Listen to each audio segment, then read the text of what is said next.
This is IAQ Radio, Indoor Air Quality Radio, the voice of the indoor air quality industry, with your hosts, Radio Joe Hughes and the Z-Man, Cliff Zlotnick. And now, Radio Joe Hughes.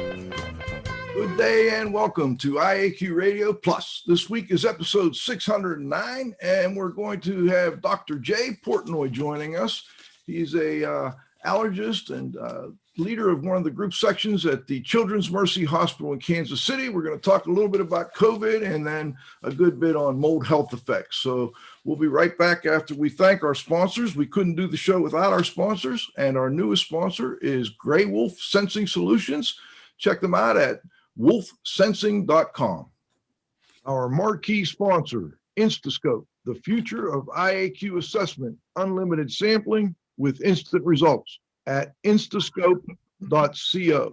Association sponsors are the American Industrial Hygiene Association at AIHA.org, the American Conference of Governmental Industrial Hygienists at ACGIH.org, the Cleaning Industry Research Institute at CIRIScience.org, the Indoor Air Quality Association at IAQA.org, the Restoration Industry Association at restorationindustry.org, the Institute for Inspection, Cleaning, and Restoration Certification at IICRC.org, and Healthy Buildings America 2021 at hb2021-america.org. Industry sponsors are AEML Laboratories at aemlinc.com, Particles Plus at particlesplus.com, and Healthy Indoors Magazine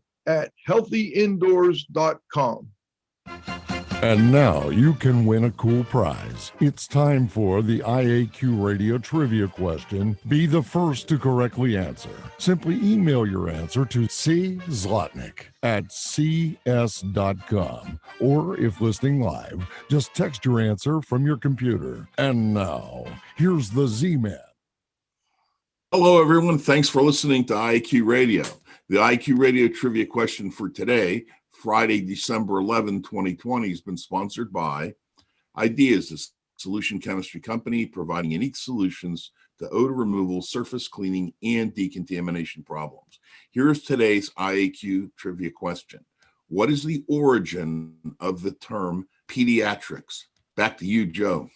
All right, thank you, Cliff. Dr. Jay Portnoy is an allergist in the section of allergy, asthma, and immunology at Children's Mercy Hospital in Kansas City. He has published numerous articles in peer-reviewed journals, was on the Joint Task Force for Practice Parameters, and served as the president of the American College of Allergy, Asthma, and Immunology. He lives in Overland Park, Kansas, with his wife and two cats, and fortunately, no one has a cat allergy. Good day, Dr. Portnoy. Great to have you back. Great, thanks. Well, I'm glad to be back. I think it's been quite a while since I've been on. Too long, 9 years. It's just, when I saw that, I was disappointed in myself that we hadn't gotten you back sooner. So let's talk a little bit about COVID before we go into mold health effects. You work at a children's hospital in Kansas City, and my understanding, and I think most people are of the understanding that COVID affects children differently than it does adult. Can you give us your perspective? Is that true, and how so? Well, so children tend to get COVID, but they tend to have a much milder condition of it. So they tend to be more spreaders than actual people who get sick from it. And so as a result, they're not in the hospital as much. So our hospital doesn't have a lot of COVID patients, even though a lot of our children have tested positive for it. The problem is they live with their parents, and the parents tend to get more severe disease.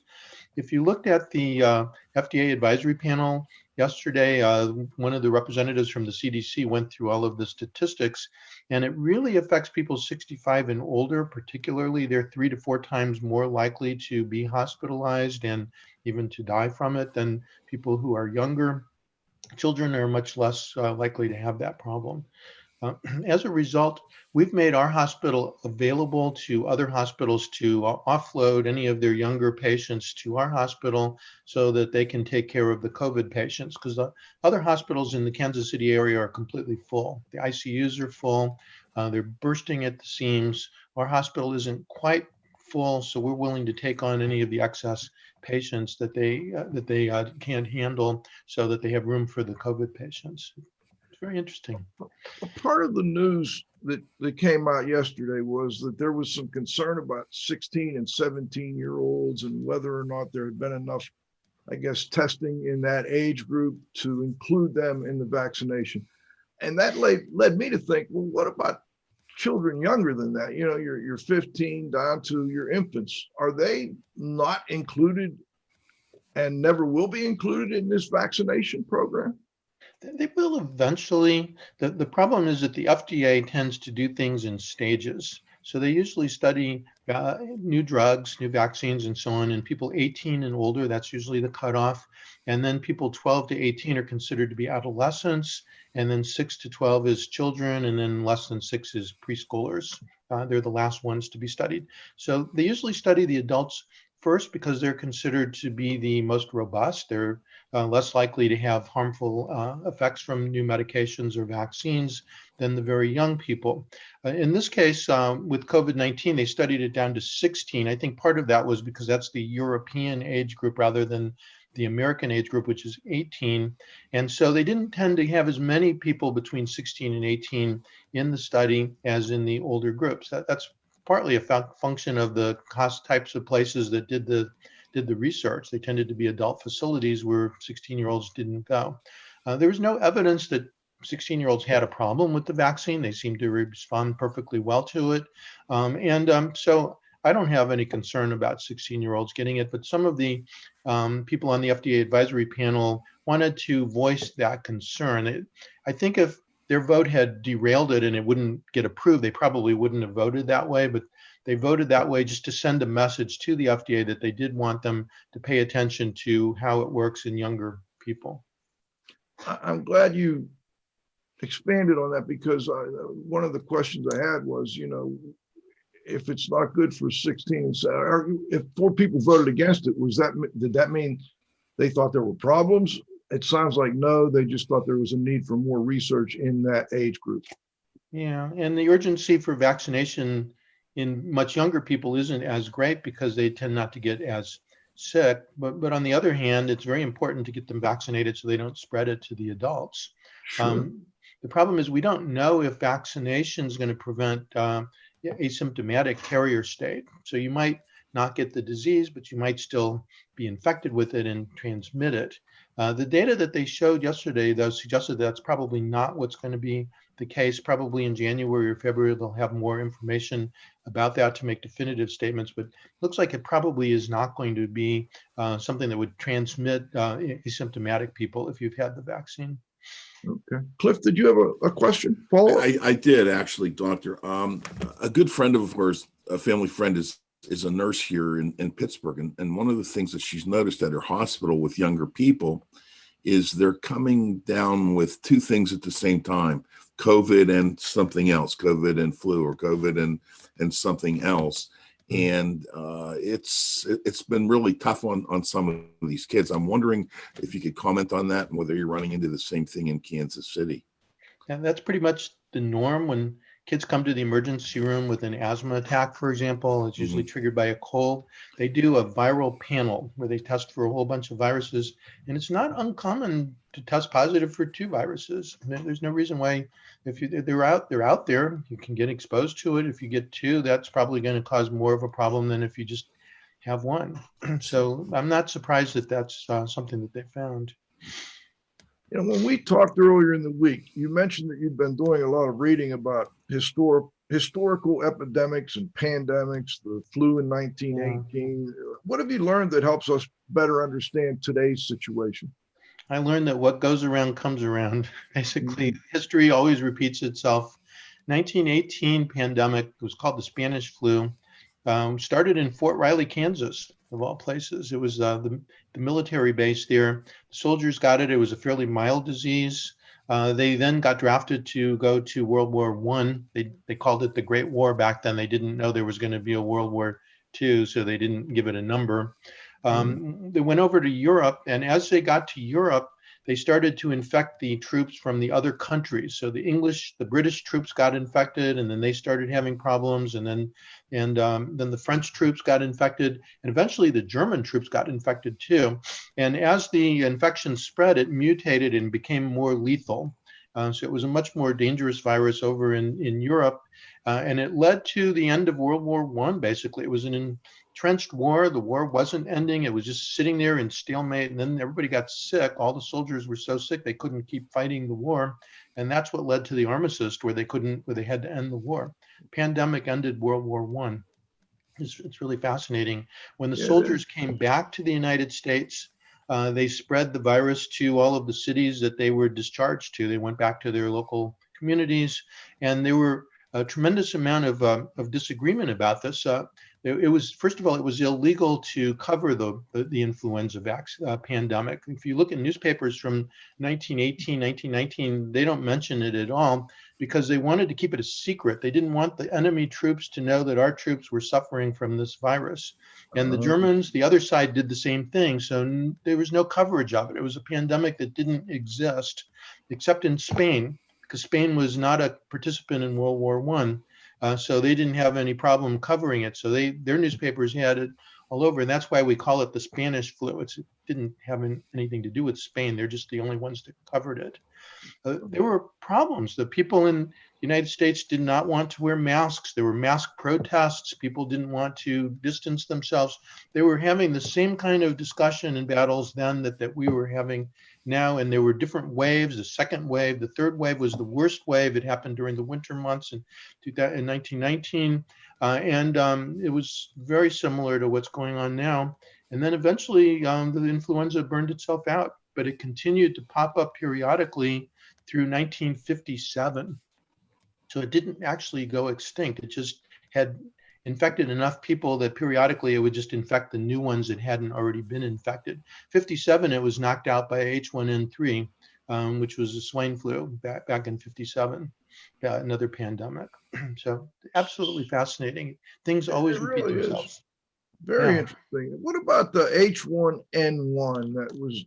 I guess that was maybe 12 years ago now.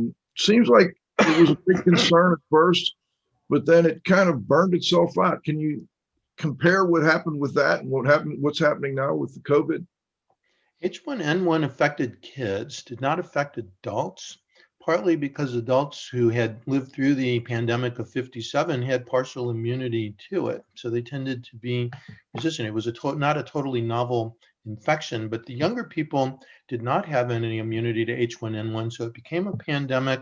Our hospital was filled to the brim, unlike this time when it's mostly adults. Back then it was kids.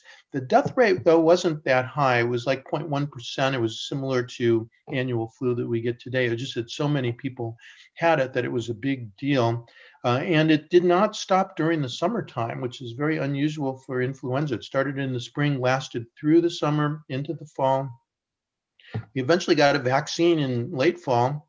And at that point, I had a lot of patients who refused to take it, which is crazy, because why would you not want to get a vaccine that would prevent your child from getting sick? But there was the same kind of stuff going on then that we have today. That's interesting. Now, I've got a text question. 1918, how did St. Louis react to the flu? I assume this is a pretty sharp character asking, so I assume there was something there. Yeah, different cities had different responses. Some of them responded by shutting down and distancing and wearing masks, and they tended to have much milder situations. Other cities did not do that. People refused to wear masks. They continued to go to restaurants and bars and things like that. So, and those cities tended to do much worse. They had higher death rates. People were just much worse off. One interesting thing about the pandemic of 18, though, is that it was very fast. When you could have symptoms in the morning, and by the end of the evening, you could be dead. It really progressed that rapidly. So it was very obvious. People were dropping in the streets, unlike COVID-19 that tends to have a longer incubation time. So you don't see people dropping in the streets. It's not like in Monty Python where people are dead on the streets and they're putting them into wagons and carting them off. COVID-19, the deaths occur in the hospital, so you don't see it. And I think that's part of why people tend to deny it. I see. And I think he answered his own question to some degree that there was a big parade in St. Louis. Yeah. Oh, wait, Philly had the big parade and St. Louis shut Philadelphia. down. Yeah. Yeah. Before we move on and talk a little bit about mold health effects, Cliff, is there anything you wanted to ask Dr. Portnoy on COVID? No, I'm good. Thanks. I got one more on COVID for you. I assume you're a proponent of vaccines, but I'm curious, someone in your position, where are you in line for getting this vaccine? When do you think you'll see it? Well, the people on the front lines are the ones, the hospitalists, the intensivists, the people in the emergency room, the EMT people, and the nurses for sure. They're the first ones who are going to get it. Then they want to vaccinate people in like in nursing homes and the staff of the nursing homes in particular, because those people are more susceptible to dying and having bad outcomes from it. I'm a healthcare worker. I'm over 65, but I'm not in the front lines. I'm an allergist. I work in an outpatient clinic, so my exposure to COVID really isn't that high. I suspect that I'll probably be a little bit further behind. But as soon as it's available, I'm going to line up for it. It's 95% effective, which is amazing. The annual influenza vaccine is maybe 60% effective, and that's considered a good thing to get. And this is 95. That's better than the drug companies even imagined it could possibly be. Keep in mind, this is the first time a coronavirus vaccine has ever been developed. They've never had one before. We've had vaccines to other types of viruses, but this is the first one. It's a completely different technology than any other vaccine. Coronavirus is a messenger RNA. It's an RNA virus. It's different than other viruses. And the vaccine is a messenger RNA vaccine. So they're using a different technology than has ever been used before. It's been well studied. They started to develop it during the SARS epidemic and the MERS epidemic. So these other epidemics got them started to work on the process. So it's not something they just started working on a year ago. But they didn't go all the way to developing the vaccine because those viruses went extinct and they lost interest in it. Now they've fulfilled the technology. And the nice thing about this technology is that RNA vaccines can be developed very quickly. So if a new virus comes out, and I'm sure in the next 10 years, another one's going to emerge. We may have another pandemic, we may not, I don't know, but they're coming faster and faster and they're stronger and stronger viruses. But this new technology permits production of highly effective vaccines very quickly. And so I think that's an advantage. That's one of the great things about this new product. I plan to get in line and stick my arm out as soon as possible. And because I read somewhere that because it's based on, it's an RNA vaccine, and they're thinking that the body will kind of quickly forget about it, or I'm not sure what the terminology was, and then that it won't affect your DNA, but it'll still help give you protection from the virus. Does that make sense? Yeah, I mean, another RNA virus is HIV, AIDS, but it has reverse transcriptase. So it takes the RNA and converts it into DNA, and then the DNA incorporates into your genome, and that's why it's such a deadly virus and hard to get rid of. This messenger RNA vaccine does not have reverse transcriptase, so it cannot convert itself back into DNA and insert into your genome. There's no risk of you getting infected from it. The difference between this and protein-based vaccines, usually you take a virus, you chop it up, take the proteins, and you vaccinate, and the immune system sees those proteins and responds to it. This one is an RNA vaccine. The RNA goes into the cells produce the protein, but the protein is produced by the cells, which then sends a signal to the immune system to respond more vigorously. So unlike other vaccines, this one has a really strong response, both T cell and B cell. So it's engineered to be a much more effective vaccine than if you even had natural exposure to COVID-19. Even if you've had the virus, your immune response is not going to be as good as if you had the vaccine. Very interesting. All right, let's talk a little bit about the last time you were on 9 years ago. Unfortunately, during that show, we talked about a bunch of topics, and one of them was the incidences of hemosiderosis in children in Cleveland. So the bleeding lungs of kids in Cleveland, some of them died from that. And at that time, you said you had encountered one case in a child. Have you seen or heard of any other cases since then? It's been 9 years. I'm just curious. Yeah, no, that really hasn't turned out to be something that is that we look for. It's not an epidemic. We're not seeing a lot of that. It seems to be sporadic. So I think that was something that sparked an interest in looking into environmental exposures as a cause of disease. But I'm not sure that hemosiderosis itself is something that would be a good signal to look for in terms of bad environments. But there has been a lot of new research done in the last 9 years. As you know, it's been that long since we last talked. And I sent to you a document earlier today from the NHLBI that I think is very interesting. This is the National Heart, Blood and Lung Institute. It's an institute of the National Institute of Health. And every so often they update their guidelines for the diagnosis and management of asthma, which is a serious respiratory disease that affects children and adults. It affects about between 6 and 12% of the population, depending on what groups of people you look at. And it's a respiratory disease that's triggered in part by environmental exposure. And so this new guideline that was just published in December dealt with environmental exposures and looked at the evidence behind their effectiveness. So can they be used as a treatment for pediatric and adult asthma? And they looked specifically at a variety of interventions, including acaricides, the use of impermeable pillows and mattress covers, carpet removal, integrated pest management, air filtration, HEPA vacuum cleaners, cleaning products, mold mitigation, and pet removal. And among other things, they looked at all of those things, looked at the literature, and then made specific recommendations about what works and what doesn't work. And I think it's interesting to go through that because this evidence is now going to be used as a justification for health plans to pay for these interventions and also for these inspections. And I think we're going to see a lot more support for that kind of approach now that these guidelines have been produced than we had before. This is brand new, 2020, so this has probably got less attention than it would have because of the pandemic and everything. How long has it been between updates here? Last update was 2007, which is embarrassing. It's been 13 years. The NIH just doesn't work very fast. So as a result, as a medical practitioner, I treat kids who have asthma.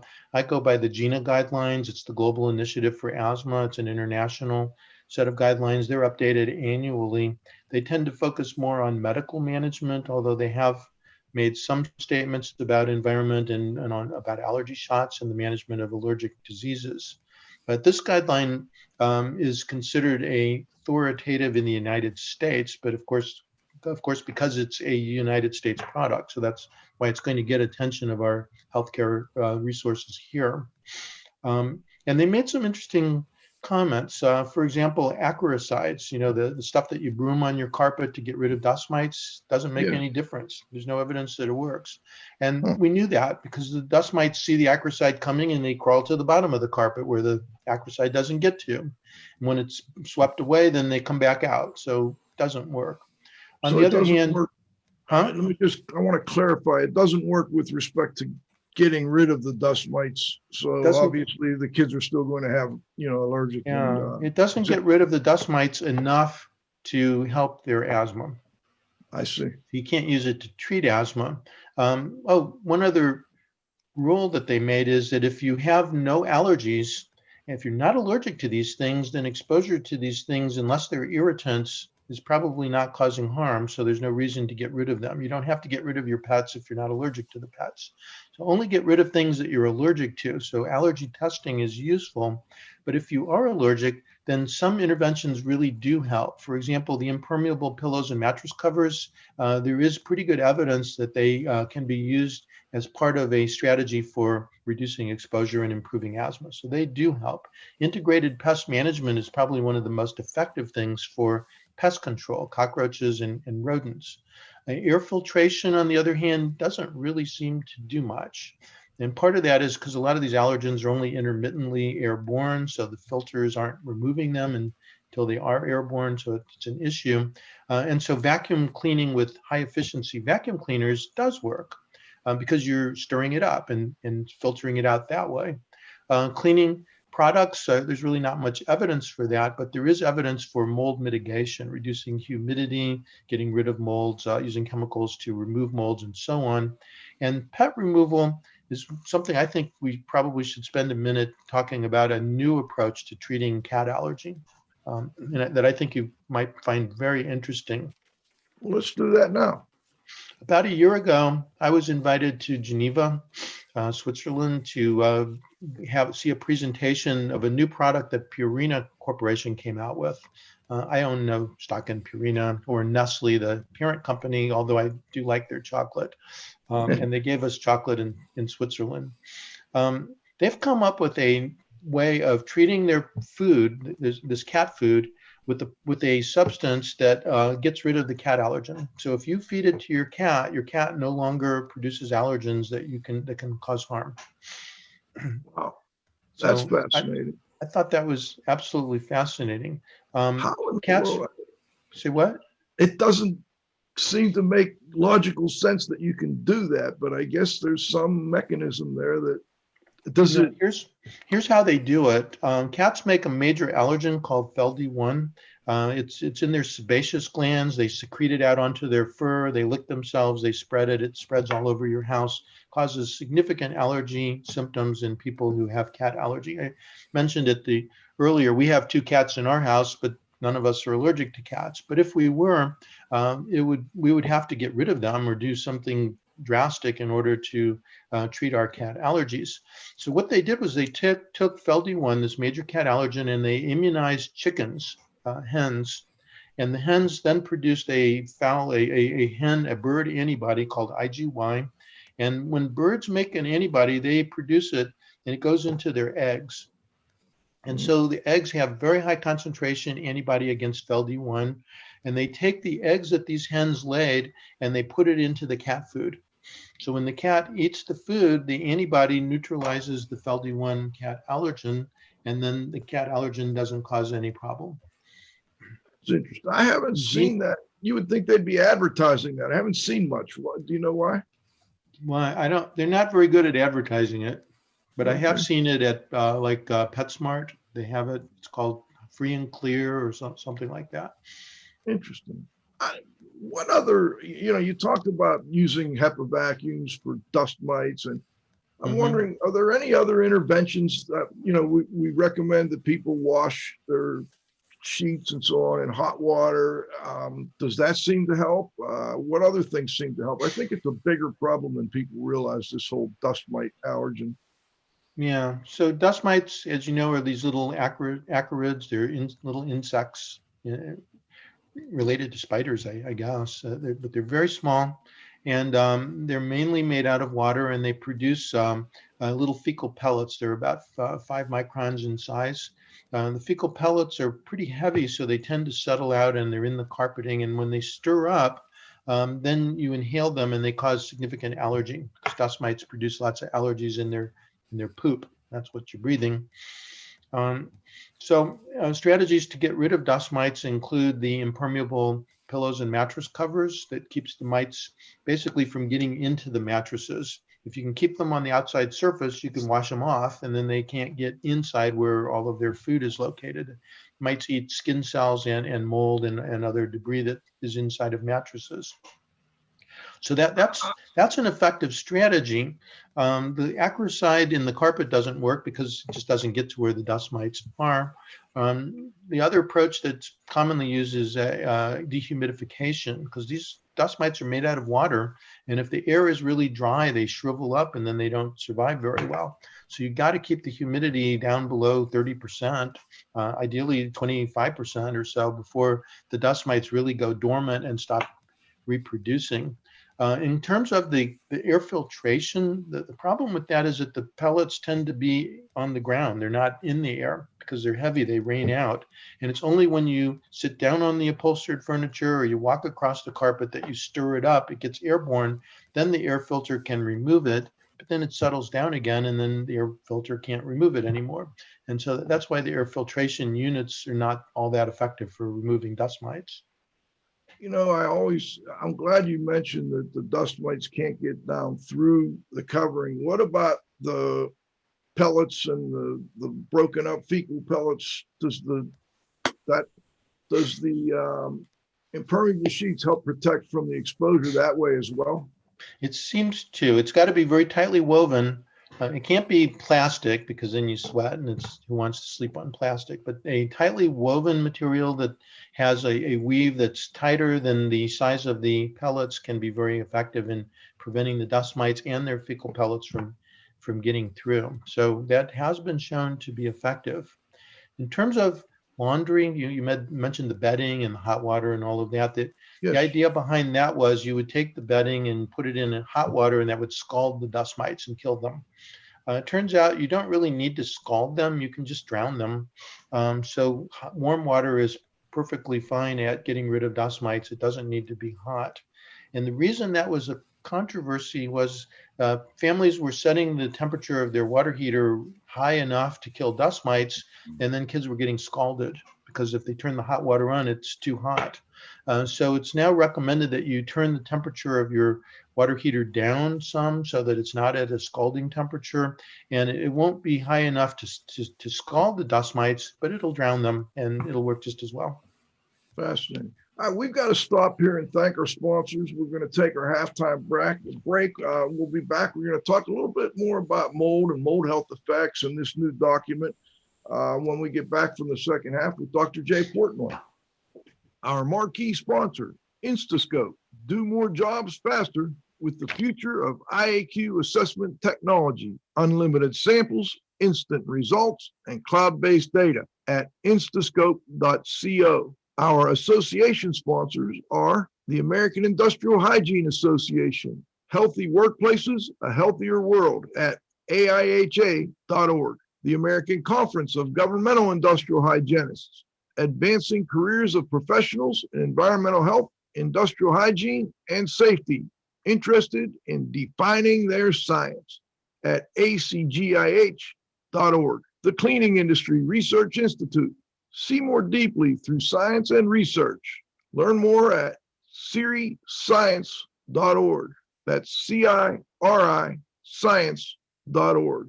The Indoor Air Quality Association, promoting the exchange of indoor environmental quality information through education and research at IAQA.org. The Restoration Industry Association, the granddaddy of the restoration industry. Network with leaders at restorationindustry.org. The Institute for Inspection, Cleaning, and Restoration Certification, IICRC, at iicrc.org. Healthy Buildings America 2021, Honolulu, Hawaii, August 10 through 12, 2021. Learn more at hb2021-america.org. Our industry sponsors, AEML Laboratories, free shipping, great pricing, same-day results, and no rush fee. Learn more at aemlinc.com. Particles Plus, particle counters and air quality instrumentation. Count on us at particlesplus.com. Healthy Indoors Magazine, a free online magazine for industry pros and consumers at healthyindoors.com. And our returning newest industry sponsor is Grey Wolf Sensing Solutions. Learn more at wolfsense.com. We're back with Dr. Jay Portnoy. Dr. Portnoy, last time we had you on, you gave tips for the preparation of an environmental assessment report. And I don't know what the question is, but when I read through Cliff's blog, I was like, I've got to re-emphasize this. You said use a standardized format, include dates, photos, and provide background information, a scope of recommended work, along with a list of what has and has not been done, a room by room evaluation, color coded, green, yellow, red, recommendations ranked in order of importance, analytical results demarcated, how that work was performed, and references upon which the recommendations were based. I don't know if all our listeners know, but I want them to know your group at Children's Mercy with Kevin Kennedy and Luke Gard and the gang, they have been going out and doing these environmental assessments for years in homes of children with asthma and allergies. And it seems like at long last, the program is, getting some recognition. And I see in this most recent report you sent me that it seems there's been some payoff in that people are seeing that these interventions work. I wonder if there's anything you wanted to add to that list now. It's been 9 years. It's been 9 years. Things have really changed a lot. And we've had to learn new ways of doing this with the COVID-19. Everybody's staying home now. And I know our industrial hygienists, our environmental specialists are reluctant to go into people's homes now, and people are reluctant to have them visit because of the concern of spreading virus. So what we've been working on in the last year or so is the idea of doing virtual or online home inspections.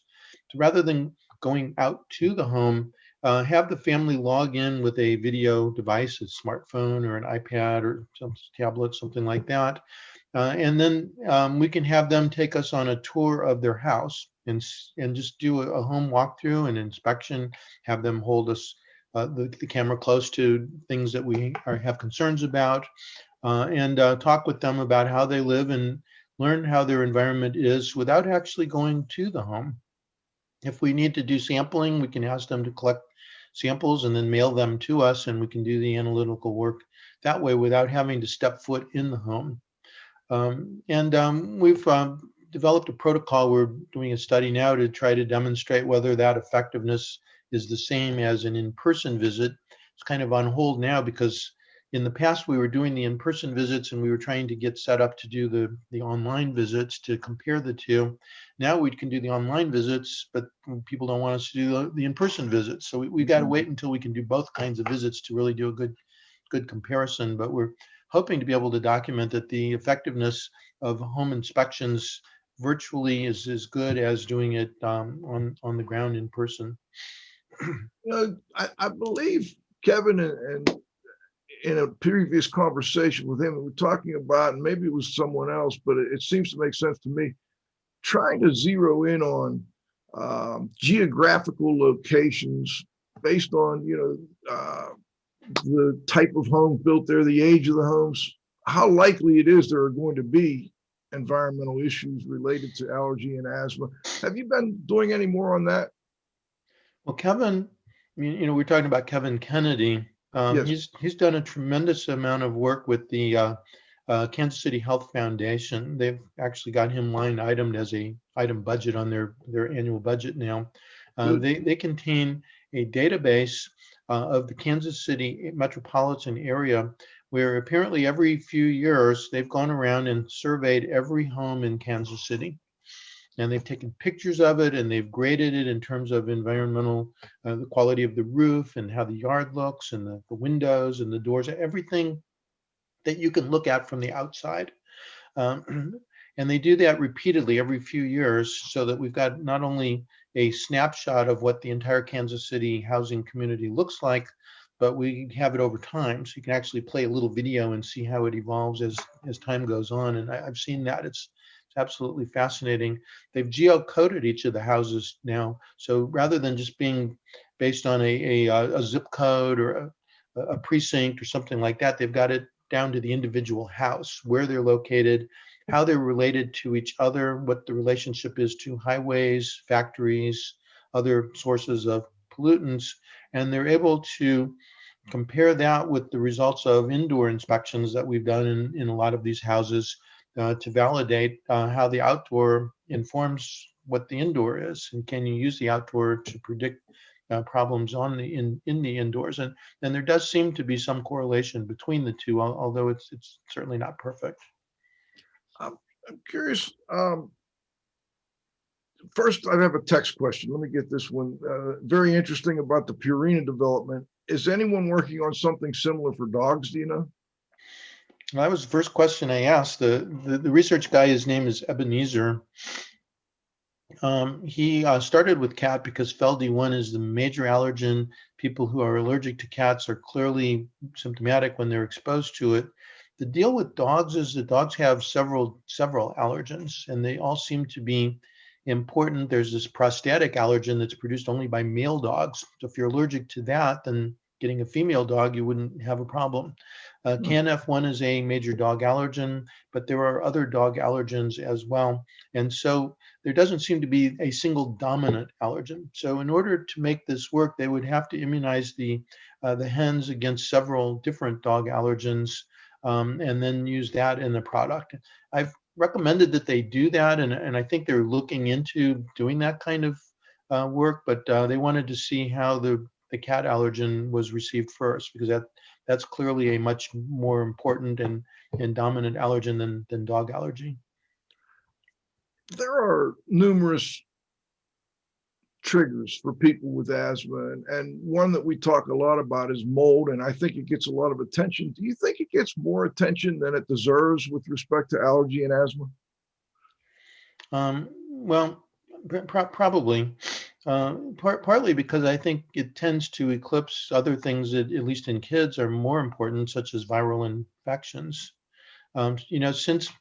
Since March, when everybody started staying home and wearing masks and not getting infected, we haven't had any asthma. Our asthma rates dropped to zero. They've stayed very close to zero through the summer and into the fall, the peak fall season, when we usually have a spike in asthma admissions. We didn't have any spike this year. And yet there was plenty of mold in the environment. There was plenty of pollen, plenty of cigarette smoke. All of the things that we think trigger asthma was still there, but the kids weren't getting sick. There was no asthma. So to me, that suggests that the thing that mostly drives at least episodes of asthma is viral infections. To get rid of the viruses, the asthma goes away. Of course, staying at home for a year is a pretty dramatic way of getting rid of viruses and treating asthma, but it's just an interesting observation, and we're writing a paper about that right now. I think if you're allergic to mold and you have exposure to mold, then that will clearly trigger your asthma and make it more likely that when you get a viral infection, it will make a more severe episode of asthma. So I think it's an additive type of thing. Interesting. Cliff, do you have a follow-up?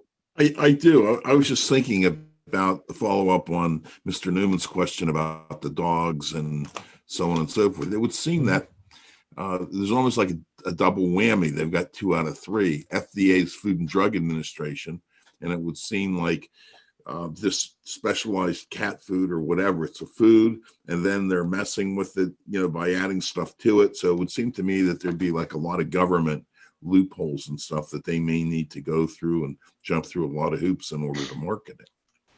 It's actually easier to market because it's a food. Okay. And they're treating cats. They're giving it to the cats. So they needed to get approval from the veterinarian people. There's I don't know what organization monitors treatment of animals, but the animal people had to give approval for it. But we're not doing anything to the humans. Humans are not being treated, so the FDA has no jurisdiction over this product. So they were able to get it approved pretty quickly without doing all of the human trials. All they had to show was that it didn't hurt the cats, and they had the veterinarians do that. It doesn't hurt the cats. It clearly reduces exposure, not to zero, but substantially. And more important, it reduced exposure enough that people with asthma were less symptomatic. So they were able to spend more time with their cats, and they had fewer symptoms when they did that. So those are the studies that they have done, and they can almost certainly do that with dogs and other maybe dust mites and maybe molds. Maybe we'll get a spray where we have this antibody that has against molds, and we'll spray it into the environment, and it'll neutralize the mold allergens. It's a possibility, and the sky's the limit. You were past president of, I think, the American Academy of Asthma, Allergy, and Immunology. And they have these practice parameters. And I know there's one for dust mite, and I think there's one for feathered, for birds. And I think there are, I don't know, you could tell me how many there are. And then you were working on one for mold, but it never came about. I wonder if you want to comment on that. And if this newest report kind of seems like it almost takes the place of that.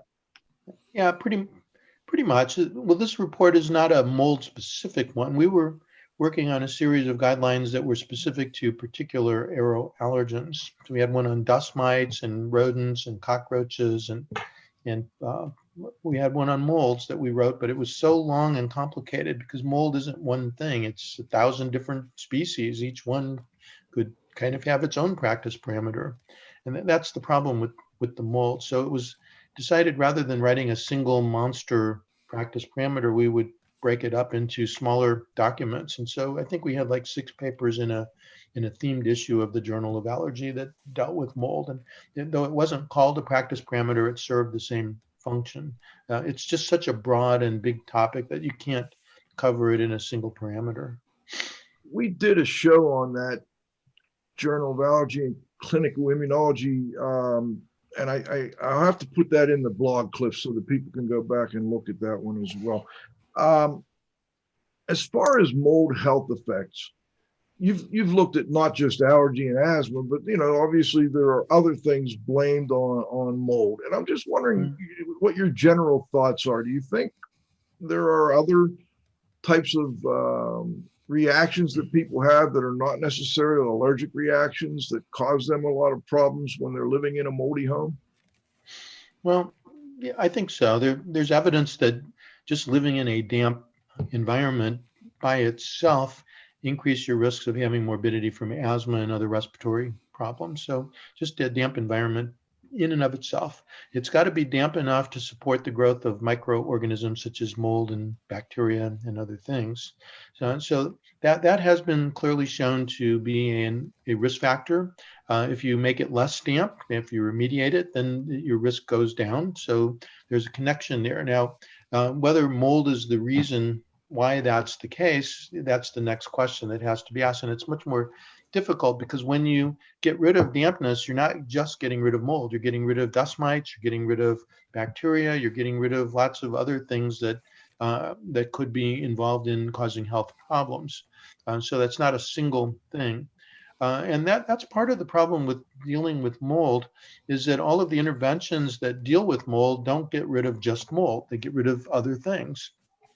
And so the studies that are looked at in this review, and also in the studies that we looked at, had to look at interventions that got rid of mold but did not change the other things. So probably the Kirksmer study was done in Cleveland was the most definitive one in that respect, because they did interventions that reduced mold exposure but did not change dust mites or rodents or cockroaches or any of the other aeroallergens. And they were able to show that by reducing exposure only to mold, that patients with asthma did get improvement in their symptoms. So that was the main study that's cited by pretty much every practice guideline as evidence that interventions can help with mold allergy. It's also evidence that mold actually was causing the problems that getting rid of it helped.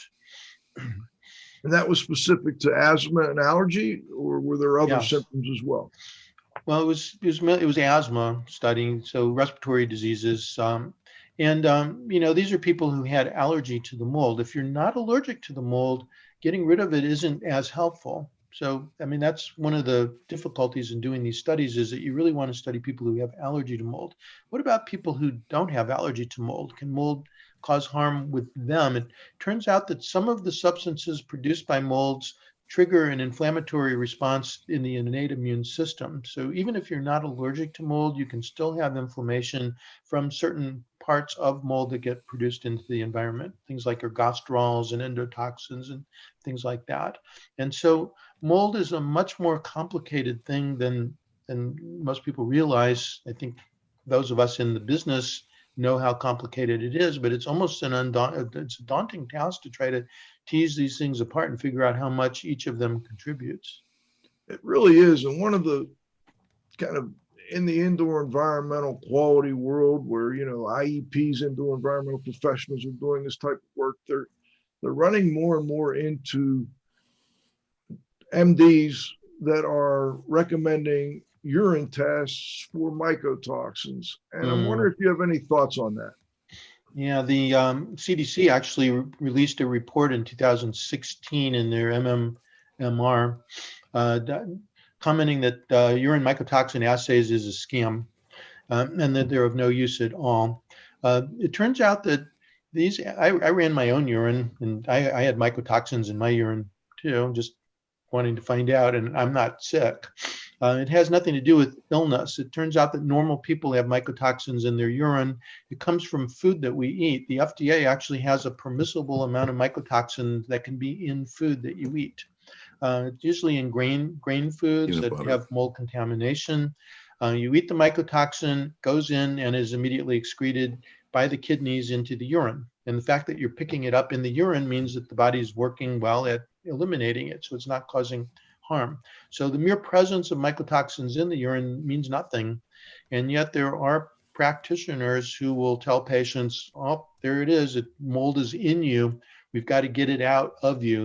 They'll give them chelation with EDTA. They'll put them on antifungal medications. They'll do all kinds of things. Of course, put them on nutritional supplements and so on. And they'll charge them a huge amount of money as well that the insurance companies won't pay for because it's not a proven procedure.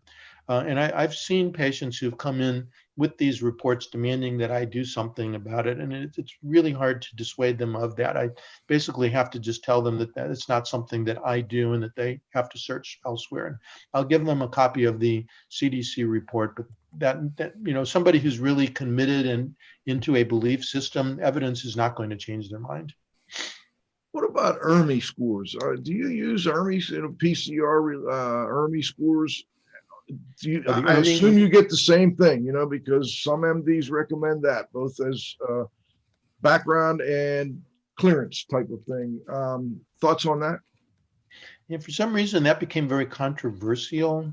So there is evidence that the ERMI may be useful as a predictor for health effects of mold. On the other hand, there are people who have high ERMI scores who don't have any health effects. And so it's not a real, it's not a precision test. It's a test that might give you some indication, but I'm not sure that it helps more than just going out to the home and observing for the presence of mold and dampness and visible mold and moldy odor. Those things are probably just as helpful as doing this score. So I'm not, so our institution doesn't do the ERMI score. We tried it in the past and did some work with it to study it, but we don't do it now. It's not something we do in practice. Okay, thank you for that. And let me do this. We're going to go to what we call a roundup, and we'll be back. We'll have our final questions with Dr. Jay Portnoy.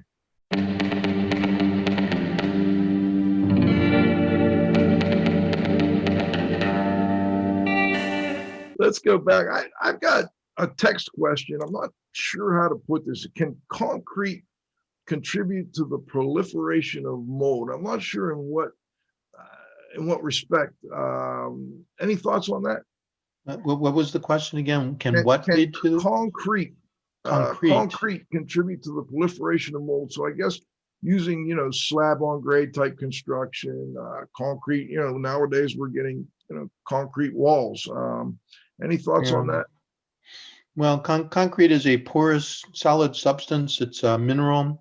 Mold can't grow on concrete per se, although if organic material gets into the concrete, the mold can grow on that organic material. The main reason that it's of concern on slabs is because it's porous, so water from the ground can seep through it into the basement, which is usually a basement, and if you have a carpet directly on the grade, then that carpet will tend to get damp because of the water that is seeped into it. That's intrusion. There's also condensation. Concrete has got high thermal mass, so it tends to stay cold, and in the summertime, when warm, moist air comes into contact with the concrete, it will condense, and that condensation will make the back of the carpet damp as well. So the dampness comes from the ground and from the condensation. The back of the carpet is perpetually damp, and that's a great place for mold to grow. So that's why carpeting on slab is not recommended. Let me ask two more questions before we have to wrap this up. One is on people who have had both chemical exposure and mold exposure.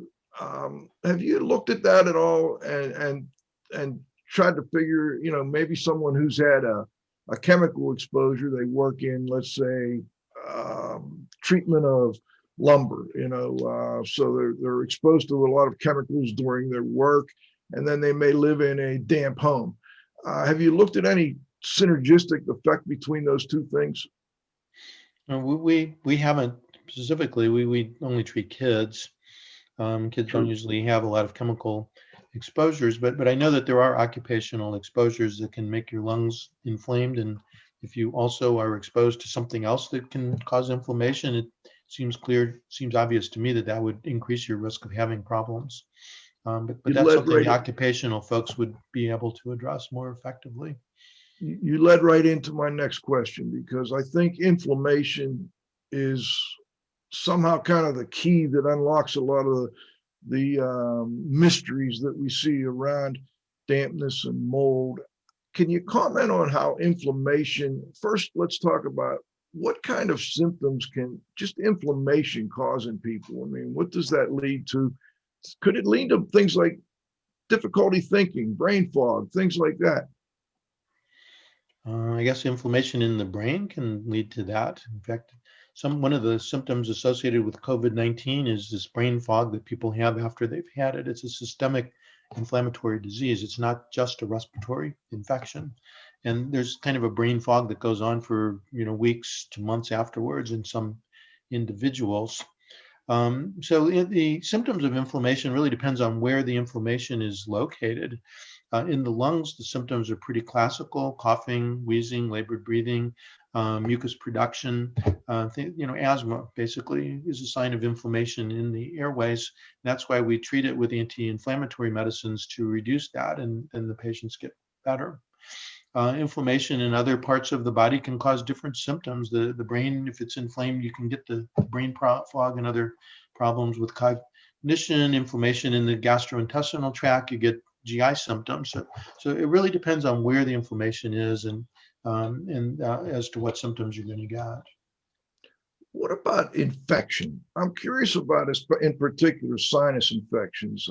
We had a doctor on several years back he's convinced that a lot of the people who have problems with mold actually have sinus infections as well that can lead to all kinds of issues. What are your thoughts on sinus infections with mold? Are they more common than we realize, and if so, do they help contribute to some of the health effects that people attribute to mold exposure? Well, first of all, whenever somebody says the cause of this problem is this, I would always be skeptical, because there's never a single cause of any particular problem. So sinus infection is not the cause of asthma. Sinus infections are pretty common. They're part of a cold. Anytime you get a cold, you're also going to get a sinus infection. It's a sinusitis. It's called rhinosinusitis. You get inflammation in your nose. The sinuses are connected to your nose, so they're always inflamed. If I get an X-ray of somebody who has a cold, it will show sinusitis. That's just normal. So yeah, sinusitis is very common, and it's associated with inflammation of the airways, which is associated with asthma. So yeah, I think so. The question then is, well, what's causing it? And he's probably talking about bacteria and using antibiotics to treat it. But 90+% of sinus infections are triggered by rhinovirus. They're almost always viral infections. Antibiotics don't help sinusitis. In fact, I don't treat sinusitis with antibiotics. I haven't given antibiotic to somebody with sinusitis in over 10 years. And they get better anyway. It's because it doesn't change the natural history of the disease. The main thing with sinus is it's a closed cavity, so you need to keep it open, keep the drainage going, and reduce the inflammation, and then it'll clear up, and you don't need antibiotics. What about people with chronic, and he was specific to mold on this show. He felt like they were under diagnosed because of the difficulty in Was he talking about mold in the sinus? Like yes, mold in the sinus. Fungal sinusitis. Yes. That's a rare condition. It does happen though. And if mold does take up presence in the sinuses and start to grow, then it can cause a chronic problem, which can be serious. I don't think it's underdiagnosed. I think it's just rare. Okay. Our immune system is really good at fighting off molds. The only molds that are likely to grow in the sinuses would be something like Aspergillus that's thermophilic because it grows at body temperature, but most molds don't like to grow inside of our bodies because they grow at room temperature. Okay. And let's wrap it up by just saying, is there anything you'd like to add that we missed? And can we get you back to talk a little bit more about this report from the National Asthma Education and Prevention Program Coordinating Committee Expert Panel Working Group? Yeah, I think the main lesson here is that this working group has now confirmed that environmental control is mainstream. It's no longer a fringe thing or something that the advocates promote. It's actually a standard recommendation now, and I see it going mainstream and becoming a standard approach to managing patients with respiratory illness. So good news for all of us. It really is. I think it confirms a lot of the work you and your group have been doing over the years, and certainly we followed that with great interest. I'm just wondering how widely within the medical community, how many people in the medical community, are they going to all be aware of this report? Is this going to be something that's kind of only understood by and seen by the allergy and asthma groups, or a subset of that? How widely will this get out? These NIH reports are generally very widely produced. They're distributed. The NIH provides funding for education programs. I think some of them are going to be delayed because of COVID-19. There just aren't meetings where people go and learn about this stuff. There's also several pharmaceutical products that get good press in this as well, and I'm sure the drug companies that make those products are going to have lots of promotional dinner meetings and stuff like that. So things like this generally are widely disseminated. The doctors are told about it. And so I think it's going to get wide review and acceptance. And when you say NIH, is that National Institutes of Health, or? Okay, because that's not on the title on this. I want to make sure we're going to get this out to our listeners at least, because I think it really confirms that what they've been doing for many years now is something that's been validated now in the medical studies. And I think it's important work that we do. And I know it's important work you and your group have done. And we really appreciate having you on. Well, thanks for inviting me. Let's not make it another 9 years. Let's do that. Dr. Jay Portnoy, thanks again for joining us today on IAQ Radio Plus. I also want to thank my co-host, the Z-Man, Cliff Zlotnick. John, you got to have faith at the controls. Hey, our growing group of loyal listeners, actually things are going really well. Our sponsors have been just fantastic. And next week, we're going to have a representative from each of our sponsors. We're going to kind of do a best of, worst of, year-end wrap-up next week. So please come back and join us next Friday at noon for the next episode of IAQ Radio Plus. For IAQ Radio, I'm Spike Reel saying thanks for listening.